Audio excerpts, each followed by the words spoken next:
Dzień dobry. Nazywam się Maciej Gorzuk i w imieniu Zakładu Mediów Elektronicznych, Katedry Mediów i Kultury Audiowizualnej oraz Fundacji Mindz witam Państwa na gościnnym wykładzie profesora Atau Tanaki.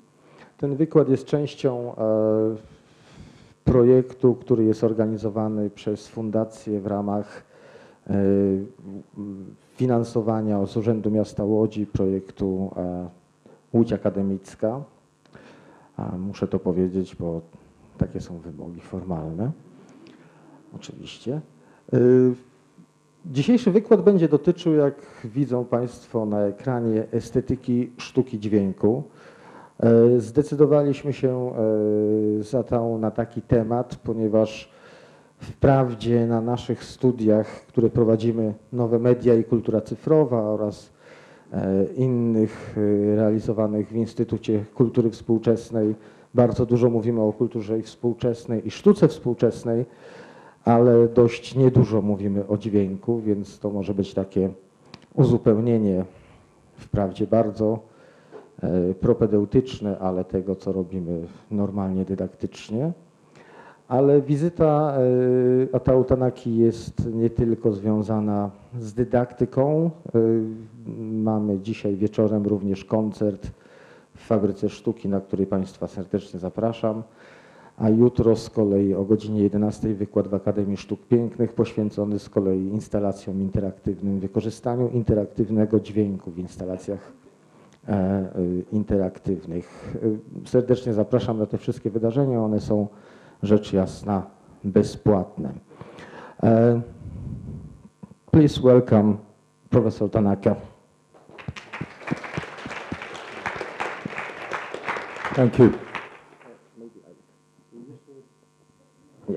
Okay. Oczywiście po wykładzie możecie Państwo zadawać pytania. Przewidzieliśmy to tak, żeby było 20 co najmniej minut na dyskusję. Serdecznie do niej zapraszam. Great, thank you. Yeah, so we can have time for discussion at the end. You see how much Polish I understand. And I heard that Maciej mentioned I would play a concert tonight at the Art Factory. So I hope you can come. So thank you very much to Maciej for the introduction and for the welcome here and for the Fundación In Search Of for hosting my trip. So today's lecture will be on sound art and the aesthetics of sound art. It's my first time to give a lecture in a department of philology, so we'll see. But I had a recent PhD student, Reinhold Friedel, a pianist from Berlin, who did the philology of electroacoustic music of Jānis Xenakis. So these are things I've been thinking about a little bit, and it's my pleasure today, really the first time to present the material I talk about today. So I hope the English is okay. Since it's about sound and about music, we will also be listening. And if you can copy that URL, you go to that address, and you will have a playlist of everything that we hear today. And you'll see there's other playlists from related things that you will find there as well. So I think it's open, so you don't need a Spotify account. But if you have Spotify, then you can get it easily on your mobile and so forth. And if you need, I can give you this address again later. Okay? So really, I'm presenting material from two books that you see here, and we will see the covers of them. A book that's just about to be published. This is not in the stores yet. And a book that took about 5 years because it's so big and took space in my suitcase. Okay, and I will explain what these are. Okay. So it's my first time to lecture on these, the subject of these two books. And really, it's about to think about what is sound art. Okay. Just a second.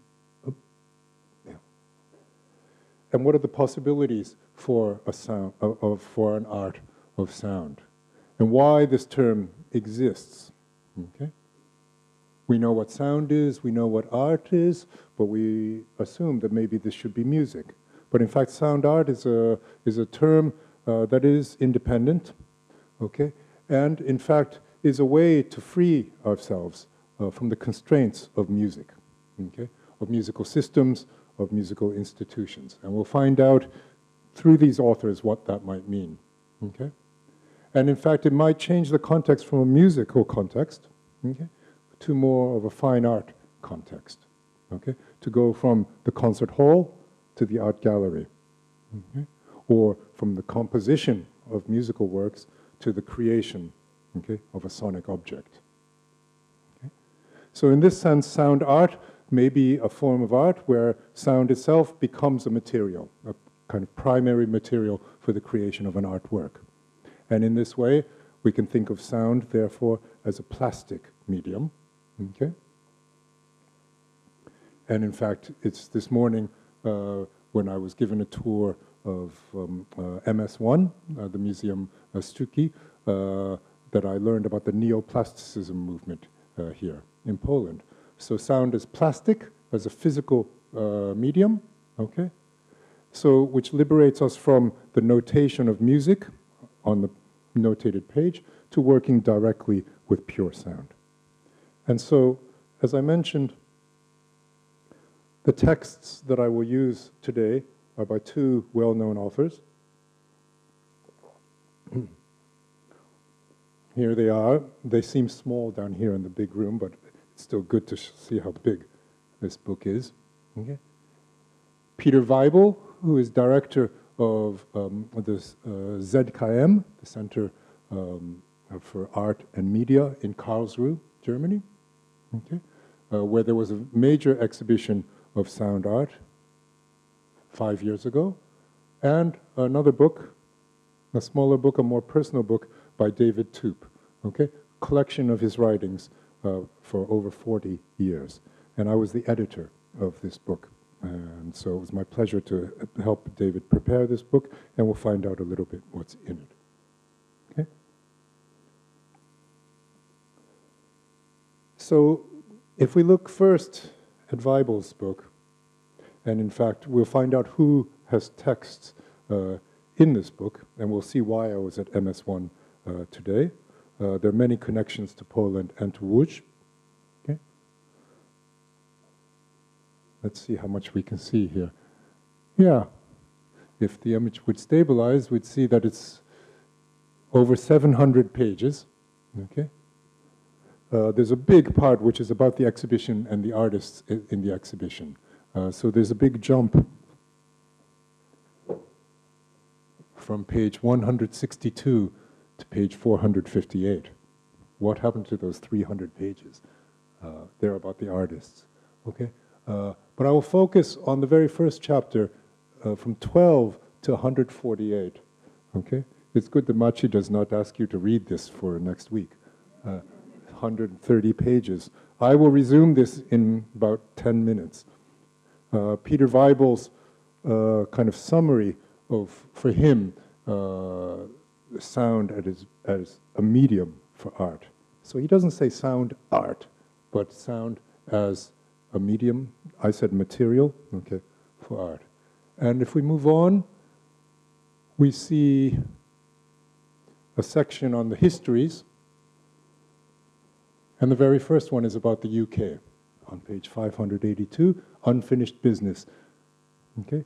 An interview of David Toop by a former colleague of mine, Adam Parkinson. I was also involved in arranging this chapter. So Toop appears in the new book and here. And if we keep going to the next page, then page 612, okay? We see a text by Daniel Muziczyk, okay, who is the head of modern art at the Muzeum Sztuki, who I met this morning. He's written about the Polish Radio Experimental Studio. So we'll see what he says there, because it's directly, it is work coming from Poland in that time, some of which has been exhibited in Łódź. Okay. And then a few chapters down, page 654, sound in Japan. Okay. Silence, noise, material, and media. This is a chapter that I've co-written with a colleague, Rio Ikeshiro, who, as it happens, is married to a Polish woman, Agata, and was living in Łódź very recently. So Łódź is the center of the world, or has many connections to what I'm talking about today. Okay. So with this, I'll start to play the music backing track. So Peter Weibel starts, as I say, to talk about sound as a medium for art, as a medium, not a category of art. Okay? He recognizes two trends in 20th century art, in the early 20th century, one of abstraction and the other of the ready-made. Okay? And in those, we have the beginning of the use of noise. Okay? Noise coming from the Industrial Revolution. Here, Łódź, a city of the Industrial Revolution. The opening up of the palette of sounds available to artists. So famously is the Italian futurists who created works in this time, the intona rumori, machines, instruments that would make noise, and this is what we're hearing now. Okay? Luigi Russolo and his friends and colleagues who would create these giant cones and machines, wooden boxes, all as noise-producing devices.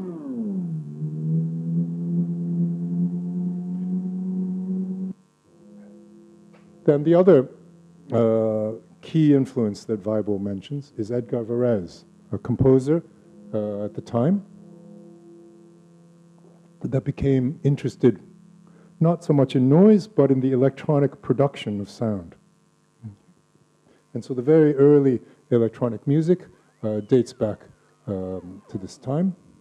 And for Varèse, he was interested in electronics giving us the emancipation of sound, the freeing up of sound. Okay? And here, these are all pages from the book. I didn't scan them very well, so that's why they look like the book, kind of tilted and so forth. But we hear now a bit of the poem Électronique.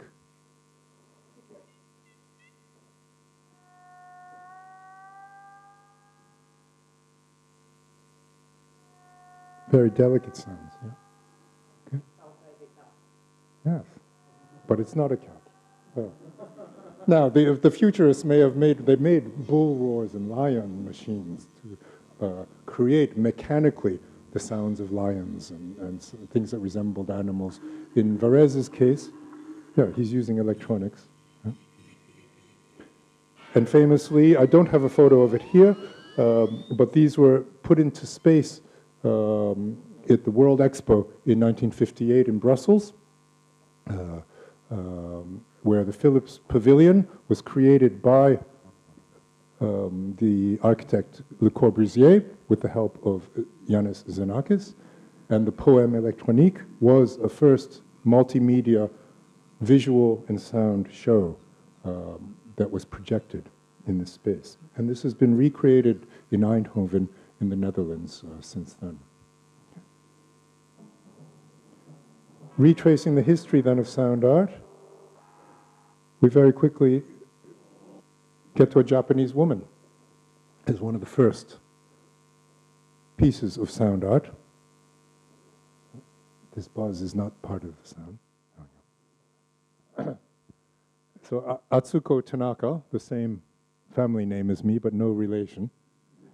It's a very common Japanese name. Okay, but there she is, 1955. Okay, installing a piece called Work Bell. Okay, and I wanted to use this picture in my chapter, but Weibel took it and used it already in. Oh, we don't have the page numbers in his chapter and it's only figure 14 in the whole 700-page book. For many, this is possibly the first piece of sound art. Okay, what did she do? Okay. Well, that's the famous photograph. What I ended up using in my chapter is the kind of diagram. Okay, she is setting up a series of bells with electric circuits. Okay. And there's a sign coming into the exhibition that says, push this button. Okay.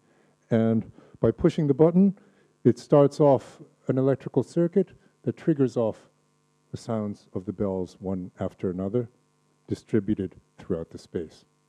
Okay? So already in this time, in the 1950s, there's this idea of participation or interaction, okay? And the idea that a very, very simple everyday sound, okay, can fill the space, can be used architecturally, spatially. Okay? It's not a particularly musical sound, all the bells are the same, but they move around in the space. So this is, for many, the beginning of sound art.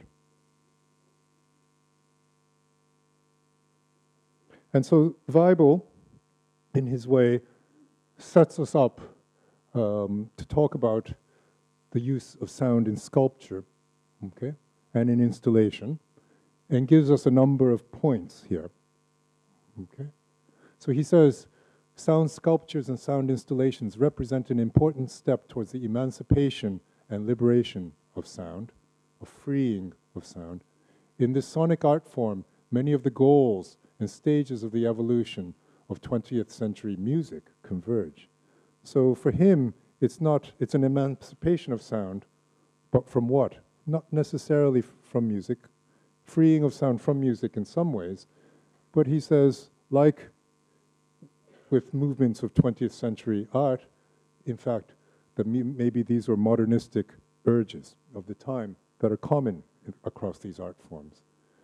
One, that there are new instruments, custom-made devices for which distinctions between musical and non-musical instruments and between musical and non-musical sounds no longer apply. So what is sound, what is noise in some ways, okay? What is a note, what is musical, what is non-musical, okay, are no longer judgments but become material for the artist. Incorporation of the sounds, tones, noise, and silence of the environment. So we have these different classes of sounds, tones, noise, and even the absence of sound in silence, okay? But as they occur in the space around us, in our environment, okay? All audible phenomena are accepted as musical material. 3, the disappearance of performer and composer. Now, tonight I'm performing. I am a performer. My job is still there, but the jobs have changed. Maybe, in fact, I am a performer and a composer. I compose my own works. When I studied in conservatory in America in the 1980s, my composition teacher told me, no, you're a composer. Composers should not perform. So even in my lifetime, 30 years ago, the traditions were that a composer should not take the job of the performer. These days, we laugh. It seems silly. Okay? The blurring of these divisions and these roles, and so this becomes political divisions, okay? We're starting to become broken down. Of course, in the 20th century, the accommodation of sound and sound art is one point that we see this happening in the world of music. The disappearance of performer and composer, or the distinctions between them, and also of audience, and we'll see that in the coming up. Investigation of new compositional techniques, the autonomy of sounds. Okay? So the sounds are liberated and free, but sounds become autonomous. They don't need us anymore. And this is like autonomous art, 20th century art, modern art. Spatialization, number 6 now, and objectivization. The trajectory of the liberation of sound runs from the tape machine to sound sculpture, from audio object to audio space. Okay, so now he's bringing many things in, and we hopefully will see a little bit what some of these devices are. Okay? And then finally, the emancipation of the listener. Okay? The listener being on the receiving end of the sound. Okay? Following Webern's emancipation of the break and Cage's emancipation of silence. So Webern being high 20th century composer, Cage being the American anti-composer, okay? But both looking at, again, freedom of the spaces between the notes and the spaces between the sounds. Okay? But this is a way that where the listener becomes free, so the recipient becomes participant. Okay? And this is a language which participation in art is quite current today, okay? But that these were already trends in the 20th century, and that sound art was part of it, I think is important. Okay. So if we have objects in space, more pictures from the book, there are many, many artists in the book, so hard to choose and hard to say who is in, who I don't show. But if we think about the early work where sound becomes free of music and can take on kind of object form, we can think of, if we think of sound sculptures, we can think of, in fact, sculptures themselves made with sound-producing things. So the work of the French artist Jean Tinguely. Okay? If any of you have been to the Centre Pompidou in Paris, there's a big, colorful fountain there. Okay? It's made by two artists, Niki de la Saint-Phal and Jean Tinguely. Niki de la Saint-Phal has made these very colorful fountain robots, and Tinguely has made these kind of black, mechanical, water-producing machines. So these are kinetic sculptures, okay? Kinetic sculptures that can take on a sonic form. And so I just show that picture as one example. So that's sound as object, and then sound as space. The German artist Bernhard Leitner, who is famous for, since the 1970s, projecting sound in architectural space, creating tunnels, okay, by speakers and distributing sound through this network of speakers in architectural space. Okay.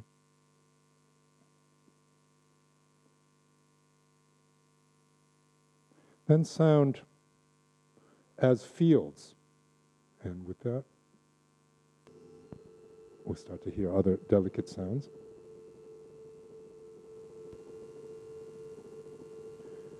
We have the work of Christina Kubik, who creates musical works, sound works, from non-musical signals, and in this case, magnetic fields.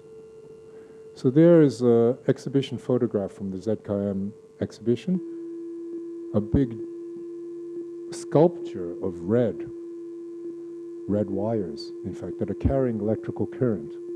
Okay? And as electricity runs through these wires, and this is probably why we're getting the red noise in my video signal. This is interference, isn't it? Interference created probably by the electromagnetic fields jumping across these wires. And so Christina Kubik is a sound artist who makes her sound work by amplifying and sonifying and listening to these magnetic fields.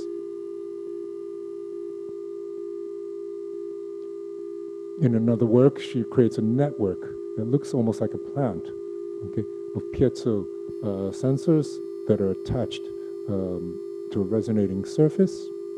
And again, all the wires come out, and this then becomes the source of what we hear. And so in the middle picture, we have someone listening on the headphones to the red mess of wires. Is that an instrument? Is that a sculpture? Okay. It's the source of sound.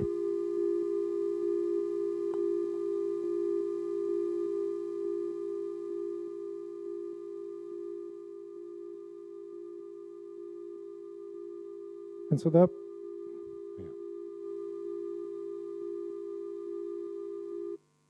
so that brings us to John Cage. Have you studied John Cage? Have you heard of John Cage? Yeah, some nodding heads. do you know him as a musician or an artist? As a performer. Okay. What did he perform?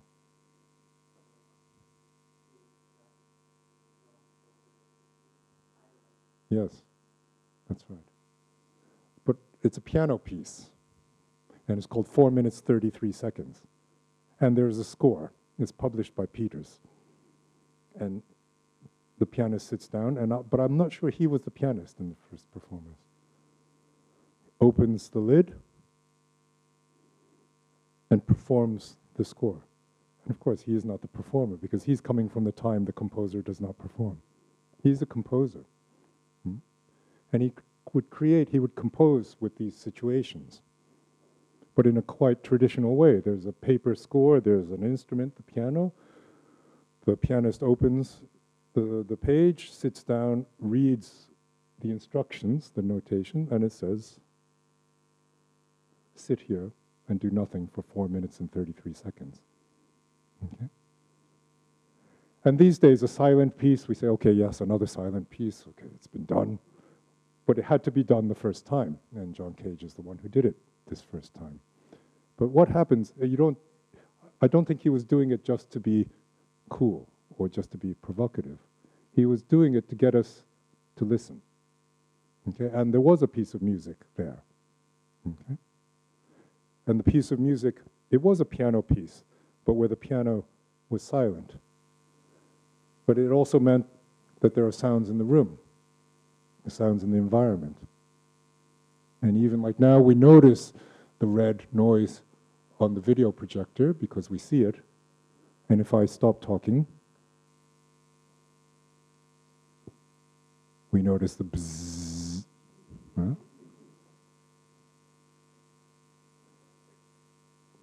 And if you do this in a concert hall, you might hear the buses go by. Okay? And for him, that instantaneous moment in the environment, in the space, okay, was what he was inviting us to pay attention to and to understand, is that moment in time and space that could be then that performance of 4 minutes and 33 seconds.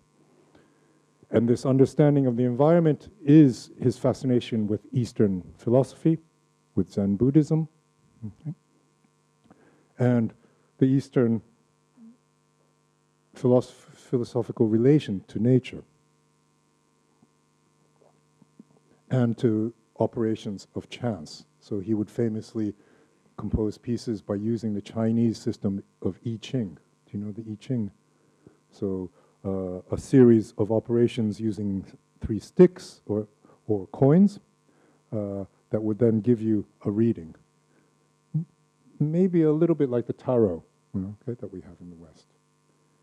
But these were systems, okay, procedures that would allow him to access a kind of chance operation, indeterminacy, okay, and was his way to escape somehow the traditional role of the composer, the traditional ego of the composer. So let's see what Cage had to say in 1937. Here he's talking a little bit about something else. He's talking about the upcoming electronic technologies for music. But this is his book Silence, which is a hugely important book in this field. And in Silence, he has a text called The Future of Music, okay, written in 1937. And he says, I believe that the use of noise to make music will continue and increase until we reach a music produced through the aid of electrical instruments which will make available for musical purposes any and all sounds that can be heard. Photoelectric, film, and mechanical mediums for the synthetic production of music will be explored, whereas in the past, the point of disagreement has been between dissonance and consonance. It will be in the immediate future between noise and so-called musical sounds. Okay? So this is quite visionary and prophetic at the time. Today, we have the technologies, the mobile phones, the synthesizers, the apps that we use. So the electrical instruments for producing music is now part of everyday life and the production of most music that we hear. 80 years ago, this was not the case and had to be imagined.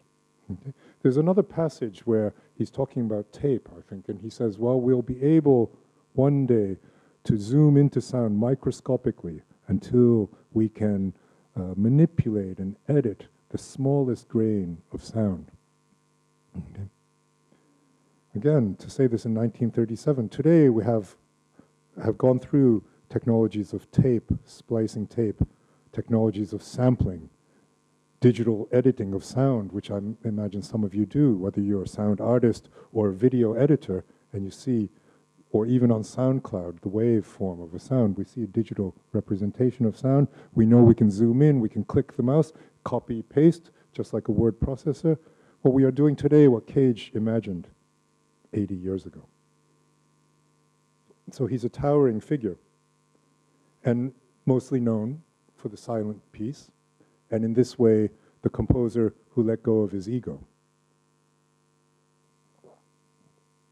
But when I was a student, I met Cage, and I had dinner with him. He gave the Norton lectures at Harvard, where I was doing my studies, and it was my professor, Ivan Cherepnin, who was his host. So I was very lucky to meet Cage. He was a very nice man, very, very nice. But later, I went to a rehearsal where a percussionist friend of mine, they were playing Imaginary Landscapes, I forget which number. One of those pieces where you think you can do anything. It's quite open and free piece. The score makes it like, okay, do this. Well, it's open. It's an indeterminate piece. Cage walked into the rehearsal and said, oh no, that's not how you should do that. So the contradictions are funny. He had to let go of his ego because he had an ego. He was very interested in Eastern philosophy because he was a Western man. Okay? And so these are the conversations and the struggles that we're going through to say the emancipation of sound. We don't just free sound by saying, okay, sound is now free. To free sound is a responsibility. And this, I think, what we are retracing in these texts is a century of this act. Okay, so I'll finish Peter Weibel's 180-page introduction there. Yeah, oh, it took me almost 20 minutes, but so I should speed up now on the rest. But I did say we would talk about the Polish contribution to this book. So Daniel Mucicuk, head of modern art at MS, Muzeum Tsuki, he's writing about the press, the Polish radio experimental studio. So famous radio studio. Okay. That was quite important in the time, and he discusses in his chapter some of the works that came out of the studio. Okay, and so just to quickly show them, to give an idea of what they were like. Okay, so a piece from 1968 when a Norwegian composer, Arne Nordheim, was in residency and had the commission to build a sound sculpture in Norway, and that we see it, the Ode to Light. So on the left, we see the sculpture in its natural environment, a tall kind of monolith with wavy kind of limbs. Okay, and on the right, a kind of graphical schema of the evolution of sound. Okay, in frequency. So from 50 hertz vertically up to 15,000 hertz, basically covering most of the range of hearing. And then from left to right, a 30-minute span of time, where then we see in shapes that are similar to the shapes of the physical sculpture, okay, how the sounds would start to accumulate and build up in frequency, okay, and in density over time, and come back down again. So there is a 30-minute compositional form and structure. Well, what's interesting about this piece, it's a visual sculpture. It's an audio-visual sculpture because there's sound that accompanies it. It was a sculpture that was meant for blind and visually impaired people. So you could imagine that the sound component is very, very important. Okay. It's a piece that's made for people who may not be able to fully see the physical sculpture itself. So the sonic part of the sculpture becomes crucial. Another piece that I just put the title wearables because it's a very 21st century word. But if we go back to 1969, okay, 50 years, we have Krzysztof Łódzkiego, who is now also a professor at MIT in America, and who I've met, made in the late 60s instrument osobisty, personal instrument, where he's wearing headphones, a kind of thing on for his forehead, and 2 gloves. Almost looks like a virtual reality setup 50 years ago. Okay? But it's not virtual reality in the visual way. On those hands are microphones. Okay? And his headphones, yeah, they look really cool, like the kinds of big headphones that people wear these days, the Beats or whatever. There's also, I think, a microphone on his head, and there are light sensors, okay, which were quite new at the time. And so with the hands, he's picking up sound in the space around him, environmental sounds, okay? And through his movements and the interactions with light that this creates, he's able to mix the sounds of the environment as they would be presented to the headphones. So he hears or he rehears the space around him, okay, through technologies of capturing, through recording technologies, microphones, or in his case, he might say surveillance technologies. Okay? And the movement, and interestingly, talking to Daniel this morning about this piece, he says, yes, Łódzkiego was interesting because I think he's the son of a famous choreographer. Is that right? Yeah. And so some of the movements with the hand may be dance-like movements. But also in this time, commenting on state control of life, the movements may also be the gestures of a policeman. Okay?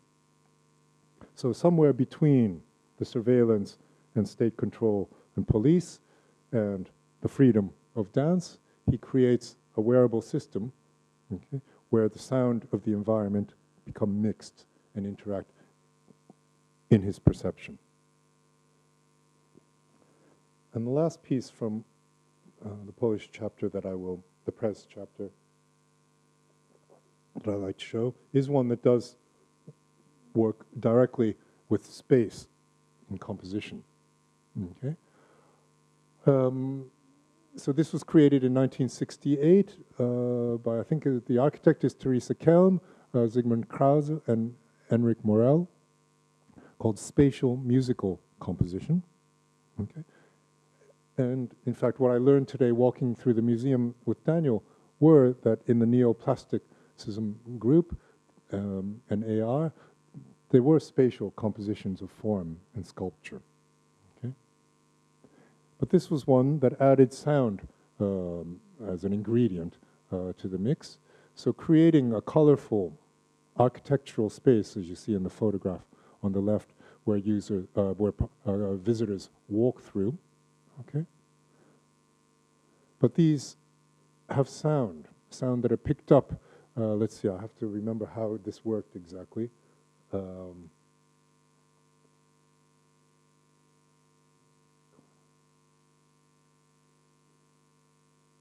Yeah, where music that is encountered, the composition comes to life for the visitor as they explore the different parts of the space.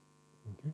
So in this sense, a compositional form, okay, is not laid out in time, okay, as in traditional music, but laid out in space, and then becomes a participatory act where, so then the listener, okay, completes the work in their choice of walking through the space. So completes the composition in their navigation.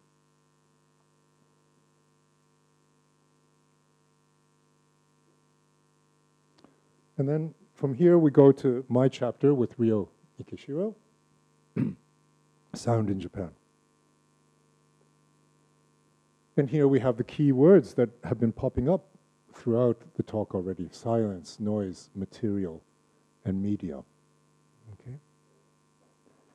And so just to read those first sentences, sound holds a special place in Japan. The country's distinctive oral signatures are closely bound to its history, nature, and culture.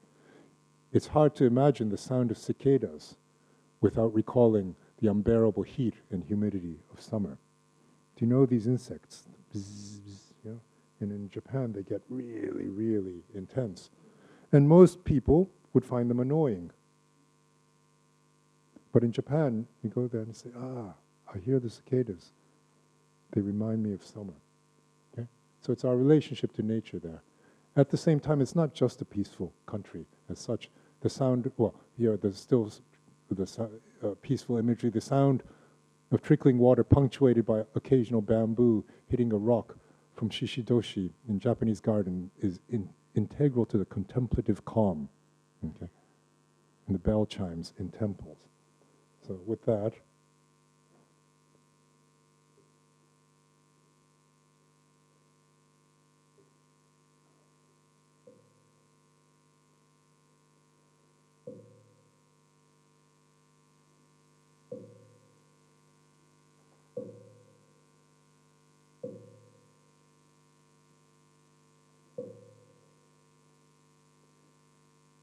in contrast, its urban megalopolises are filled with the incessant din of advertisement, alerts, and public transportation announcements, shop attendants continuously greeting customers, and talking machines. The effects, perhaps, of lenient noise regulation and rampant consumerism, but also possibly a curious counterpoint to an aesthetic of tranquility,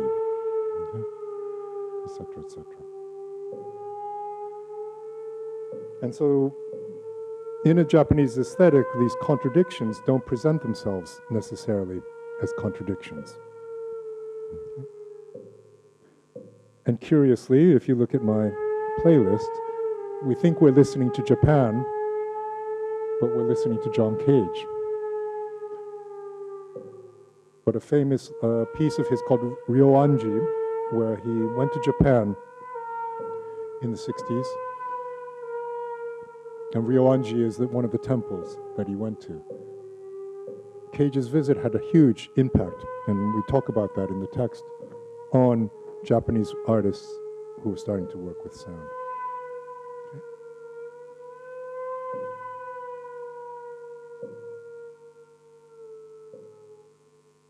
So, but if we look at some more contemporary examples, let's forward here to... This one I call non-material phenomena, okay? Perturbation fields. So this resembles perhaps the work of Christina Kubish. These are artists like Minoru Sato, collectives like WRK. Okay? And I remember in the 90s when I was myself living in Japan, they were very active, working in galleries, coming into the exhibition space and putting contact microphones on the building, on structures like this, very hard structures in the staircase. So they would take a building and listen to the building.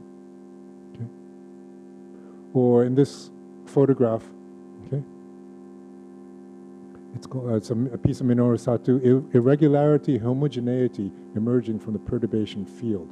And in this case, solar cells, okay, and fluorescent lamp bulbs, okay, including half-broken flickering lamp and a loudspeaker unit, creating a kind of sculpture in plexiglass. Okay. So this kind of fluorescent lamp creating the fields that can be amplified and listened to. We're not listening to this piece. This is a bit more harmonic, as you can hear. So he is also working, as if you can see the photo here, in quite naturalistic ways. This is the superposing of 5 harmonic states. Okay. But again, you start to get the aesthetic, kind of a hyper-minimalist. Okay. Is it natural or is it artificial? And again, in Eastern thinking, It doesn't exist as a contradiction. One of the more funny ways to say it is that in Japan, just like now in Poland, and taking the train from Warsaw yesterday, yeah, the trees are becoming a nice color. The leaves are turning yellow. And in Japan, we celebrate that natural moment of autumn arriving and the leaves turning in Tokyo, by hanging plastic leaves that are orange and yellow and purple. And so to the Western mind, this seems crazy to celebrate the arrival of autumn with artificial leaves. Huh?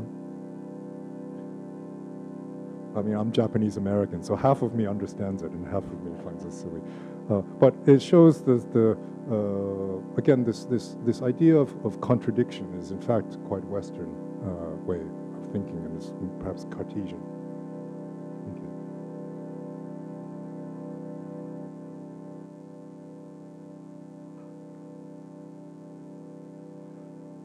Okay, so then next we're going to pause and actually risk to move the audio cable. There we go. Over here. All right. Is a kind of materialism that we see in artists like Kanta Horio. Okay? So we see a kind of low-tech object here, a piece of wood with some holes drilled in it. And what are those fragments of metal? Can anyone guess? The curved, broken things. No? Any idea? Paper clips. That's right. Yeah. And they're kind of stuck to those circles. So in fact, there are magnets. There's 9 magnets under the paper clips and a bunch of wires coming out. So they're magnets that they're electromagnets, magnets that you can turn on and off. So this becomes a performance instrument for Kanta Horio. So this for me is a nice example of a kind of materialism in sound art.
Okay, so this is a very good example to show because it's clear.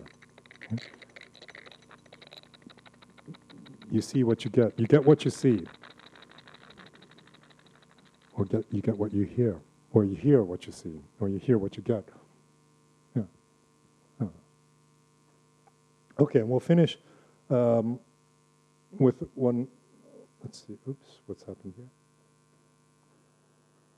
Peace of mind, which appears in the book. So yes, in writing these things, sometimes we can write about ourselves. But this I give as an example of media, okay, of network media in this case, that become part of a sound installation. The piece is called Global String, and in fact it's a collaboration with Kasper Toplitz, Polish musician and composer living in Paris, who has presented here his work in Łódź. Okay. And Kasper, as a bass player, came to me one day and said, "Oh, you know, Atau, I want to make a giant bass guitar. I want to make a guitar string that goes around the world." And I said, "Okay, Kasper, we have the technology." And starting in 1998, we worked for 3 years to produce a giant exhibition and performance piece, of which you see the photograph here. It is a big string. It's a big string in a gallery. It's 15 meters long. It's a steel cable, but there are two video projections. One is kind of nerdy network transmission data on the left, and on the right is a video conferencing connection to another place where there's also a string.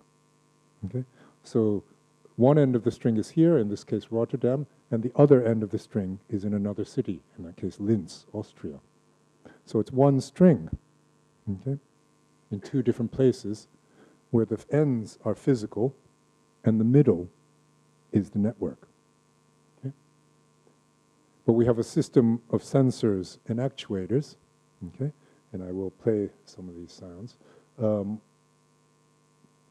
that pick up someone playing on this end, the vibrations, the movement of the strings, and actuate the string on the other side.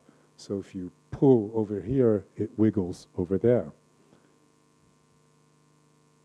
And the sound that we hear is the sound of what?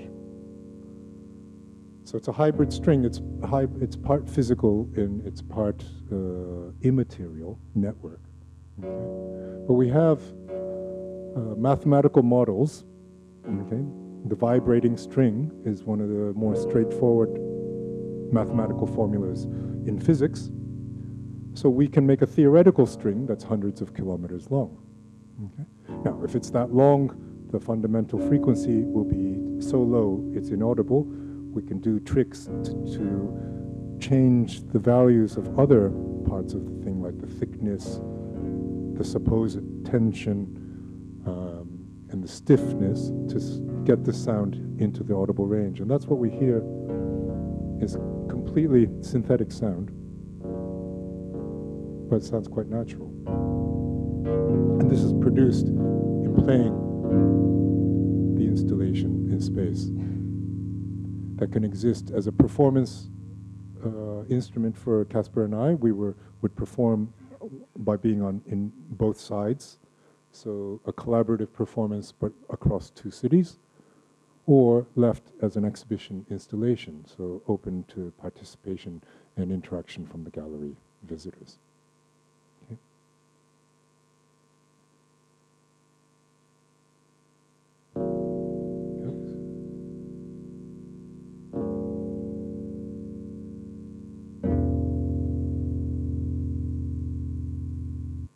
Okay.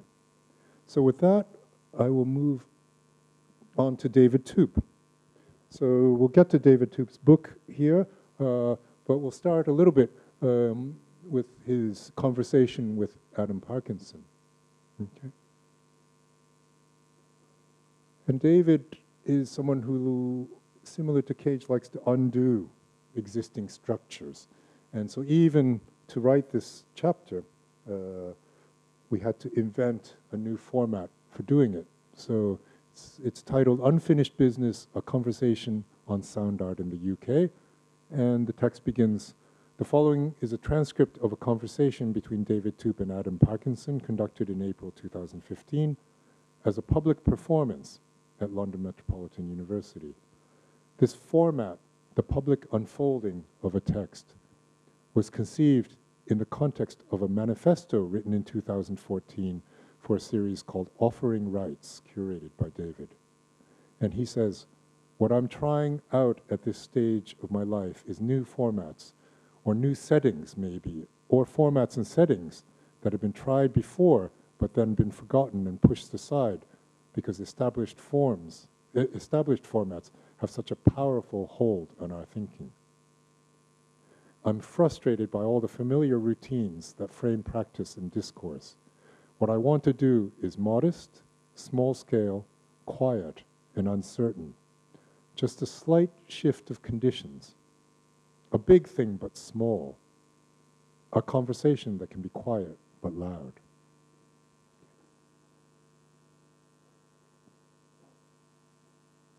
So from that, we'll go to how the UK situation is quite different than the continental Europe situation. And we'll look at the national studios for the production of electronic music that were created in the mid-20th century, mostly in the 50s. So France famously had the group Recherche Musicale, the GRM, where Pierre Schaeffer famously began his work in electroacoustic music, coining terms like the objet sonore. Germany famously had its studio in Cologne, okay, of the Western German radio, okay, where composers like Stockhausen began their work on synthesized electronic music. Japan, as Rio and I discussed in our chapter, in the same time had the radio studios of the Nihon Hoso studio, so NHK. Okay. And Poland had Press, the Polish radio experimental studio. But what did the UK have? The UK had quite a famous place, actually. It was called the BBC Radiophonic Workshop. And I think we know the BBC as an international kind of broadcast organization that's very respected. Does anyone know the Radiophonic Workshop? Has anyone watched Doctor Who? Yeah, aha, okay. So what's in the Doctor Who soundtrack? Yeah, but at the beginning of the show and at the end of the show, it's science fiction. Yeah, so if we think about the soundtracks of science fiction, this is often where you get strange electronic music with theremins and these instruments. Okay? And indeed, this is how the inventions and the innovations taking place in the BBC Radiophonic Workshop were used. Not in the creation of high art, let's say, of the Stockhausens and the Pierre Schaeffers, okay?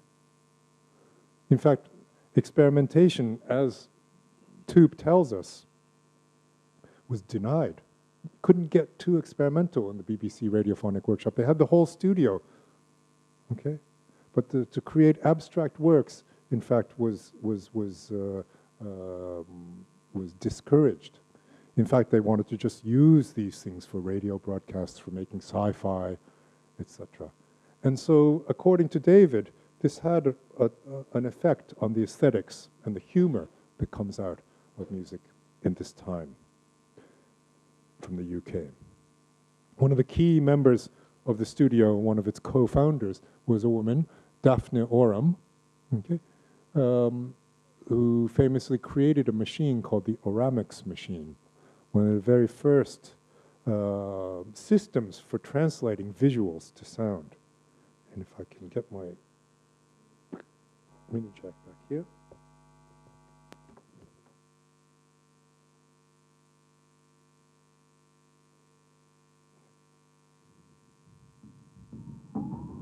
This is a piece of hers called Four Aspects we'll put in the background. Ah, right. So then this is here.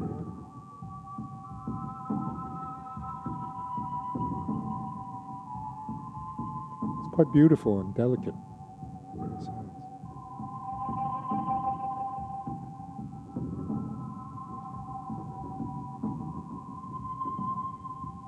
This is not an Oramix piece machine, but to explain the Oramix machine, she's drawing, as you can see, as if drawing on film. So there's a kind of optical scanner for these different lines. And so she's able to create graphical score-like notation, but it's not notation. It becomes the sound itself through direct scanning and reading of the with light and optical sensors creates synthesized sound.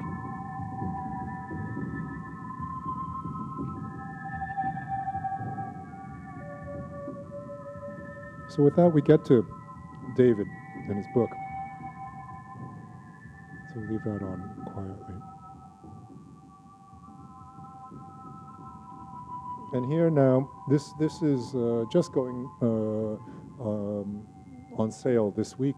In fact, it's Goldmiths Press, where I'm professor. We have a university press with our books distributed by MIT Press. And I'm curating a series called the Sonic series on sound. So here are the introduction to the inflamed invisible.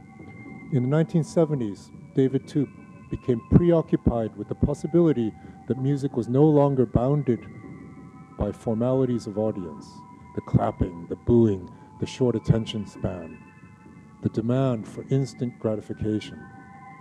Considering sound and listening as foundational practices in themselves leads music into a thrilling new territory, stretched time, wilderness, video monitors, singing sculptures, weather, meditation, vibration, and the interior resonance of objects, interspecies communications, instructional texts, silent actions, and performance art. Tup sought to document the originality and unfamiliarity of this work from his perspective as a practitioner and writer. The challenge was to do so without being drawn back into the domain of music, while still acknowledging the vitality and hybridity of 20th century musics as they moved towards art galleries, museums, and site specificity. Tup focused on practitioners whose stories are as compelling as the theoretical and abstract implications of their works. Inflamed Invisible collects more than 4 decades of David Tup's essays, reviews, interviews, and experimental texts, drawing us into the company of artists and their concerns, not forgetting the quieter, unsung voices. The volume is an offering, an exploration of strata of sound that are the crossing points of sensory, intellectual, and philosophical preoccupations, layers through which objects, thoughts, and air come alive as the inflamed invisible. And so what we have are 40 years of texts, some of which maybe have been lost in smaller editions. For example, a key exhibition that Tup curated in the year 2000 at the Hayward Gallery in London on South Bank, called Sonic Boom.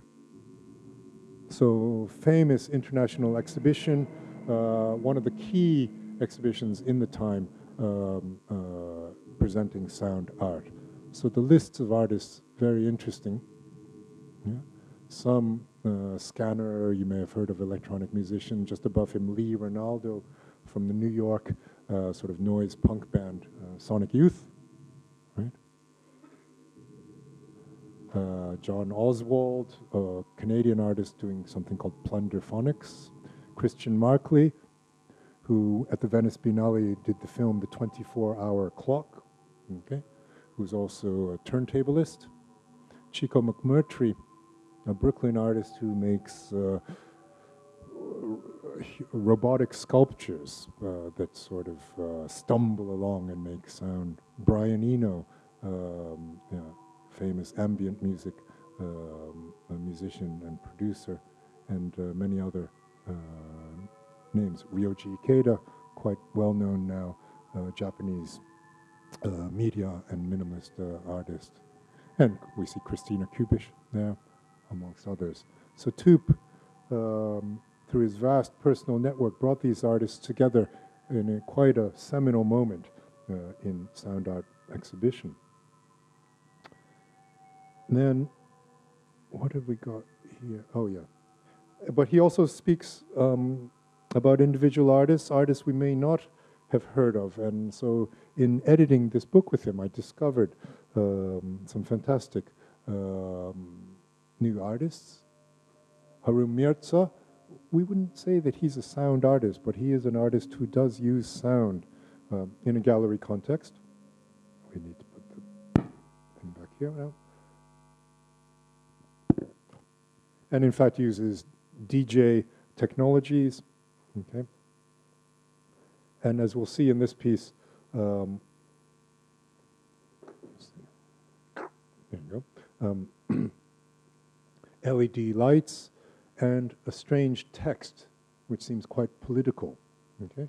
And I'll just give the answer away right away. The text is a reading from the website of the Bayer company.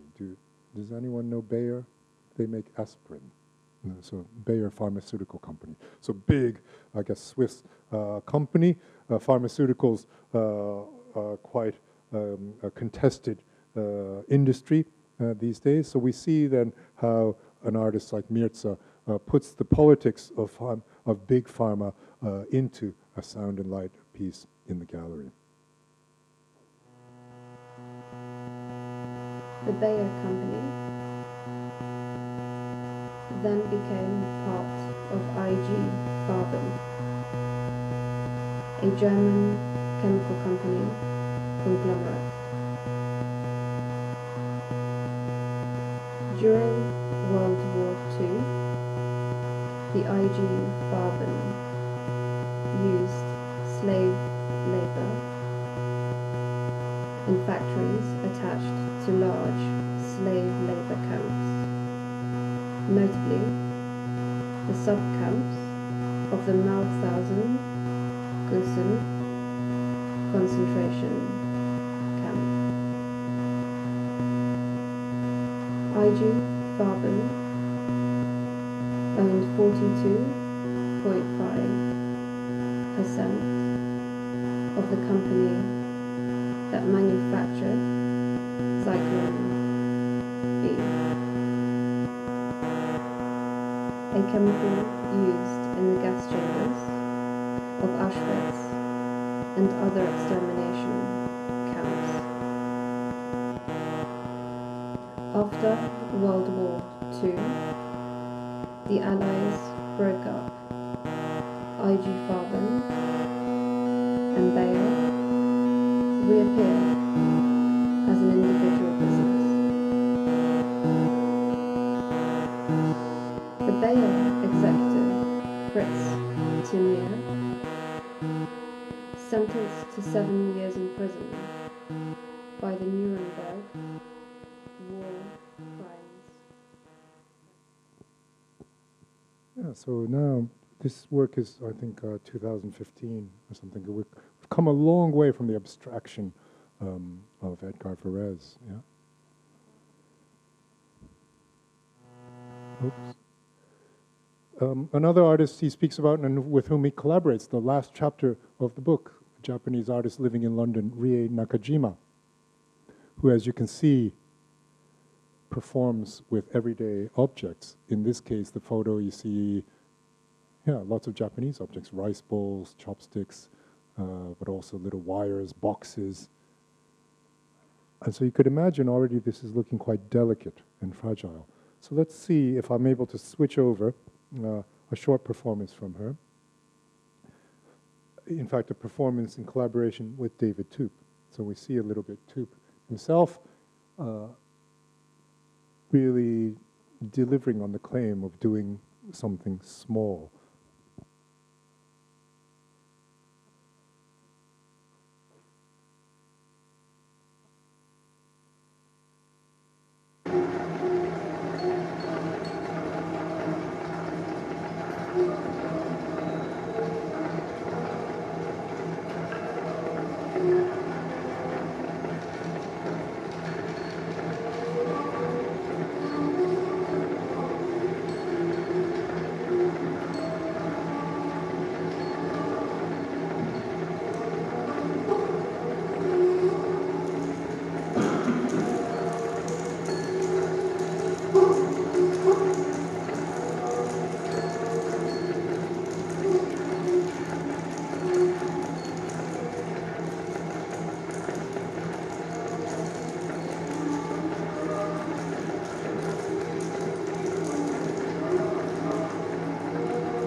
So while we see Ria shaking a little bit, an object, that's not the only shaking sound that's happening. You see the little motors that are turning around to her left there, and a kind of a constant din of tiny mechanical sounds. Things that, and then meanwhile, a kind of tape recording of violin coming from David. An electric guitar on its side.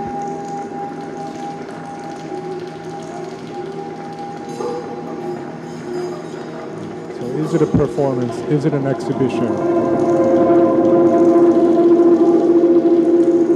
They are lower than the audience.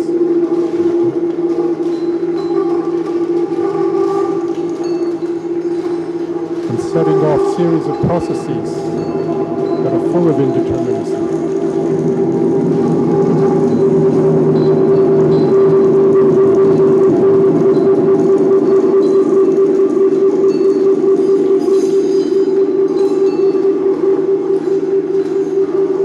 Things that can become big and almost uncontrollable as feedback. So here, giving these objects in the sound an autonomy, where the artist is just one part of this very loose network of autonomous objects, autonomous sound making objects.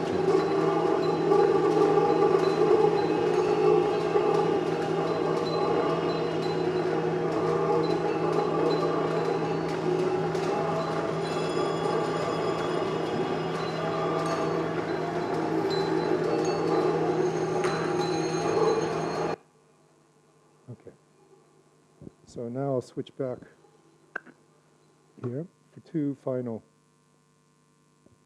slides, and then I'll be done.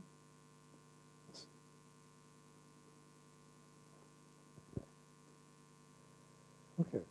As I said, I'm at Goldsmiths Press. The Sonic series is a series. The first book in it was by a sound artist called Brandon LaBelle. I didn't bring a copy of that, but I thought I just would read you the paragraph that introduces that book. In this way, we'll start to connect what we started to see with Harun Mirza's work, the political and engaged dimension. Okay? In a world dominated by the visual, could contemporary resistance be auditory? Sonic agency highlights sound's invisible, disruptive, and effective qualities and asks whether the unseen nature of sound can support a political transformation. In this timely and important book, Brandon LaBelle sets out to engage contemporary social and political crises by way of sonic thought and imagination.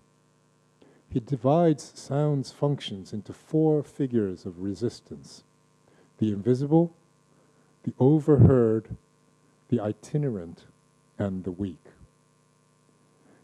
He argues for their role in creating alternative, unlikely publics in which to foster mutuality and dissent. He highlights existing sonic cultures and social initiatives that utilize or deploy sound and listening to address conflict and points to their work as models for a wider movement. By examining the experience of listening and being heard, LaBelle illuminates a path from the margins toward hope, citizenship, and vibrancy. When the current climate has left many feeling they have lost their voice, it may be sound itself which restores it to them. Okay. And to finish, a blurb from a book that doesn't exist yet. This has just hit the shelves. Brandon's book was the first in our series. Here's a book proposal that we're processing. There's a meeting of the editorial board this week, and I hope they'll look kindly upon this proposition. There's a proposed book, so don't tell anyone. No, I think, no. In fact, this series exists as a series of meetings, and now we're trying to produce its book. It's a project, and there's a website for it if you look it up and if you're interested. called Sonic Cyberfeminisms by Annie Go and Marie Thompson. And what they propose, what it is an ongoing multimodal interdisciplinary project combining theoretical reflection and creative practice. This book aims to make a critical contributions to key contemporary debates and issues around sound, gender, and technology by bringing together themes from cyberfeminism and sound studies. The book proposes that the sonic and cyberfeminism can be used in combination to productively understand and develop feminist thinking and practices, while an attention to auditory technocultures can be used to reassess the boundaries, potentials, and limitations of contemporary and historical cyberfeminisms. So hopefully, knowing the time that it took me to produce this with the author, in 1 year's time, the next book in the Sonic series will be Sonic Cyberfeminisms. And so I'll end it there, but if we think about the trajectory where I started historically, from the Italian futurists, Edgar Varese, Atau Tanaka, okay, going through the 60s and the studios of Prez, the NHK and others, okay, to the kinds of artists that David Toop is writing about, working in gallery spaces with a political engagement, the small, the weak, and Brandon LaBelle's use of this and thinking about it directly as potential forms of resistance in which sound has a part, then to a reading of sound in feminist theory and technoculture. We've come a long way, really, in this century that I've covered. And that's in 1 hour, or just 1 hour and 10 minutes. Thank you very much, and I'm open to questions.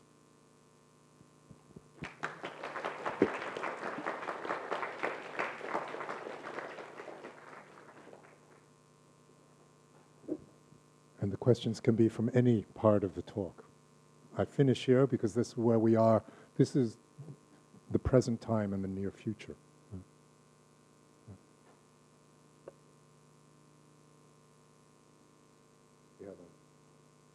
While you collect your thoughts, we can activate the other microphone now. Oh, it's a nice DJ mixer. Yeah, well, this has been live on Facebook. So of course you can ask questions in English, but if you prefer Polish, there's no problem. As Atau understands, you know.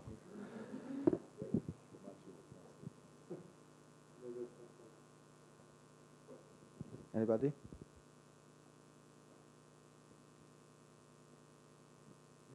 Is sound a practice for any of you? Yeah?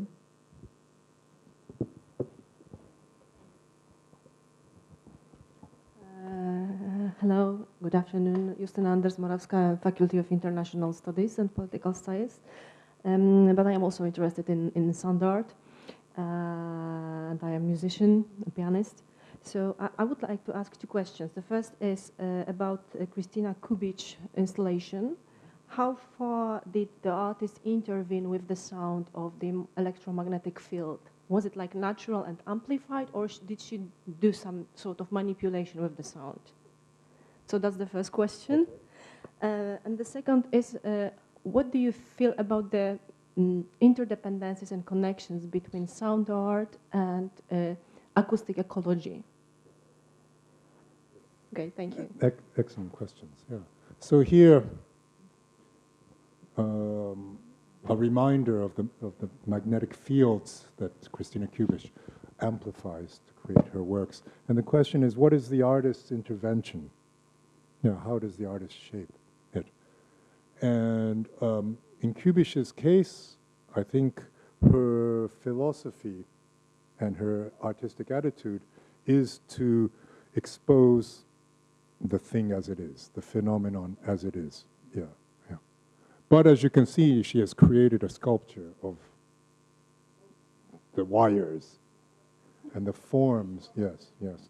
Or she might, in her pieces, ask you to walk around a space with highly sensitive electromagnetic field amplifiers. So in these cases, it is an attitude of exposing an existing phenomena.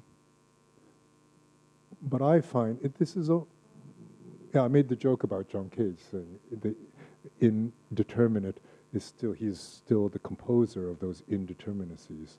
In Kubish's case, she's next generation, so one more step back and is able to let go. But still, she is the artist, and so is shaping these experiences somehow. And so then, in the case of sound ecologies, that's treated in the history. There's a Canadian writer called R. Murray Schafer, who wrote a book called The Tuning of the World. And yes, that's right. Yes. But the book is called Tuning of the World. And so it's a movement. So you know a bit already, but I explained for the others, called acoustic ecology. So you could imagine acoustic, so sound and ecology, so the environment, the natural environment. Okay? It is a movement interested in respecting sound as it exists in the environment, or creating ways, okay, of becoming sensitive to those sounds, to learn how to listen. So they may create exercises for listening, okay? And at the same time, they might have a kind of a stance. There is, in some of the writing, quite a naturalistic and anti-technological stance to say, oh, the world sounds differently today because of mechanization, because of the Industrial Revolution. So sometimes there's a bit of romanticism in that. I think we can take the ecological aspect of auditory ecologies, and this is my personal thought, to sensitize our listening. Well, our ecology today is a technological ecology. If we have this is the environment, and so nature or culture. Well, there's no hard boundary between them. So this acoustic ecology is quite an important movement in this. Interestingly, Kubish does connect to that as an artist who connects to that movement, and it's treated also in the book. Yeah. Yeah. Any other questions? People working with sound, or doing music and not having thought about sound in this way. Interestingly, the cover of this book is an electric guitar in concrete. Yeah. So I find it quite interesting that sound art exists as can be thought of as quite a radical branch. At the same time, you get a huge encyclopedia like this, and in some ways it seems to have been kind of co-opted, and it's just called a medium of art, and in fact the cover is of a guitar amplifier and a guitar. So there's a lot of positioning about what is sound art, what is not sound art, what is music, and ultimately I think this is quite a good volume because it covers the whole range. Yeah. And in some ways today's talk was just to capture a few of the points along the way. Yeah. Anybody? So I would like to ask a simple question, as I am a simple man. Do you think that sound art is a broader term than music or otherwise? No. And so, why do I say no? Because I don't think it's a comparison. Yeah, and often this is where we get into the difficulty of positioning. Yeah? So there is the liberation of sound, the emancipation of sound from musical systems. And so it's true, I mean, for a composer like myself who went to conservatory and studied in those days, what you could do and what you couldn't do was quite strict. Today, the world has changed, and maybe because it's our generation who are the professors. We've opened up and yes, I've studied composition, but I have made noise music. I've toured with a famous Polish musician and mutual friend who died 5 years ago, Zbigniew Karkowski, who was known as noise musician, but he also had the compositional training. But it was very difficult in those days to see both sides. And for many people, people have their personal mix, I think. And so there isn't, but then when we step back and try to write about them, sound art is not constrained in the way that music is, but it doesn't mean that sound art is better than music. Or so in that, and it doesn't englobe music because I don't think it's more general. Depending on who you talk to, sound art isn't all what Herr Weibel talks about in here. So he cleverly says sound is a medium of art, sound not as art itself. The first thing David Toop says in the interview with Adam is, yeah, I don't like the word sound art. I like the word sound work done with sound. And as you could see in reading these texts, depending on when they were written, there's always the rebound from music, going back and forth to music. So they're referential points, but not one that should take over the other. And and so sound art doesn't exist as one word. For some, it may be a quite strict use of the term as a kind of gallery art done with sound, but in other cases it's a much broader term. So anyway, people don't agree on one definition. But I am trained as a musician. I am a musician. I have done sound pieces. But I think personally, in my own situation, I'm always trying to bring a musical perspective to working with sound. But the sound practices have allowed me, instead of writing notes on paper, do, re, mi, to working with pure frequencies, 100 hertz, 200 hertz, 205 hertz. But it doesn't take away my musician's training. I can bring the training I have to working directly with the frequencies.